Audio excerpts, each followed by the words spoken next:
Okay, let's talk about something that feels like a huge paradox.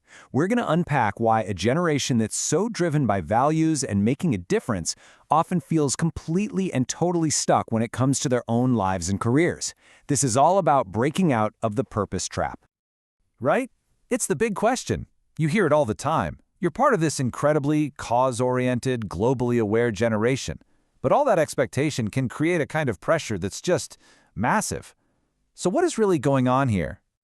And this just nails the core problem, doesn't it?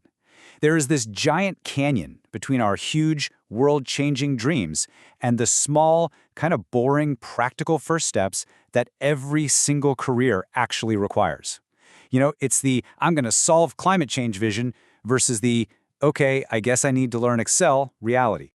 This big gap, this conflict, it creates what we're calling purpose paralysis. And look, if that phrase resonates with you at all, trust me, you are not the only one feeling this. It is a very, very real thing. So let's be super clear. Wanting your work to mean something, that's awesome. That's a healthy human thing. The trap is when that desire gets twisted into this hunt for one perfect, singular, capital P purpose, one that you feel like you have to have all figured out before you can even start. And that's when it stops being an inspiration and starts being the reason you don't do anything at all. So where does all this pressure even come from? Well, a huge piece of the puzzle is the world we're all swimming in now, that perfectly curated, never-ending scroll of the social media highlight reel. You just open your phone and boom, it hits you. There's someone who launched their startup at 21, and they're living their passion every single day. No mention of the hard parts, of course. You keep scrolling, and the next person just hit 6 figures working from a beach somewhere, telling you to never work a day you don't love. It sounds so easy, so perfect. And then you see someone else who's found their calling as a wellness guru. It's this constant fire hose of flawless, pre-packaged success stories that sets this totally impossible standard for what your own life is supposed to look like.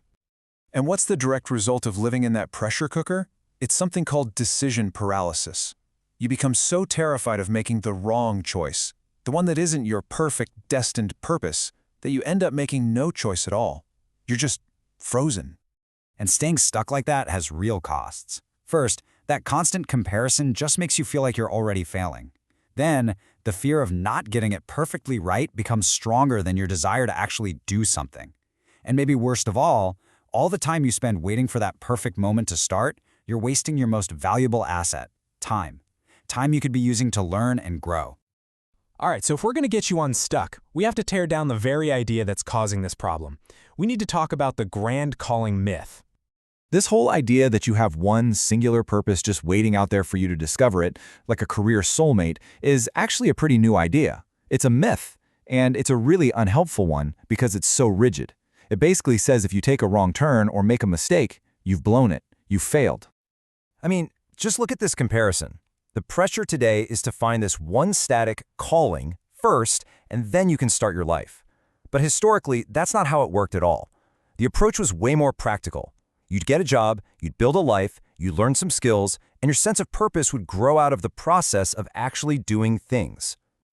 So how do we get back to that much healthier, more effective way of thinking? Well, this is where we get to the solution. It is all about shifting your entire focus and learning to find purpose in the process itself. Let's just start with this. What if the real reason you feel so stuck is because the question you keep asking yourself, what is my one true purpose, is actually the wrong question to be asking in the first place? Here's a much, much better question, a more powerful one. Forget about some huge, abstract purpose. Instead, just ask yourself, what's a small, tangible problem I can start working on right now, today, this week? It immediately pulls you out of the infinite and into the immediate. This is the new definition we all need to start using. Purpose isn't some treasure chest you find at the end of a map. It's a direction that only reveals itself once you start moving. It's a path you literally create by walking it. Action is what creates the clarity. And the way you do it is actually pretty simple. It's a cycle. You just start with something small, anything. You commit to learning everything you can in that role. You focus on contributing real value. And then you repeat. You'll find that passion often follows competence. You learn to love the things you get good at. So the big takeaway here is that you have to act your way into clarity. You will never be able to think your way there. So let's look at the toolkit for how you can actually make this happen. In this slide, this right here, it sums up the entire mental shift you need to make. The trap is believing, I need to have it all figured out before I can start. The escape hatch is realizing, I need to start in order to figure it out.